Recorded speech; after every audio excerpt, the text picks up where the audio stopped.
حالتون چطوره؟ امیدوارم حالتون خوب باشه. شنیدم دلتون برام تنگ شده، یه مدت خیلی کوتاهی نبودم. اومدیم با هم دیگه یه گردونه ای رو ببینیم.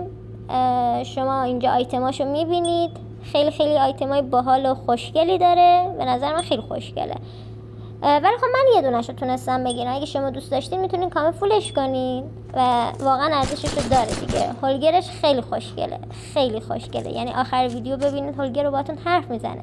دنسش کیوته و از کاراکترش میخوام بگم. کاراکتر شبیه یه خواننده هست تو این آهنگشی و ترکی داویدز و یکی از فیلمام حالا باهاش ادیت میکنم. خیلی دوستش دارم خواننده رو، ازش خوشم اومده.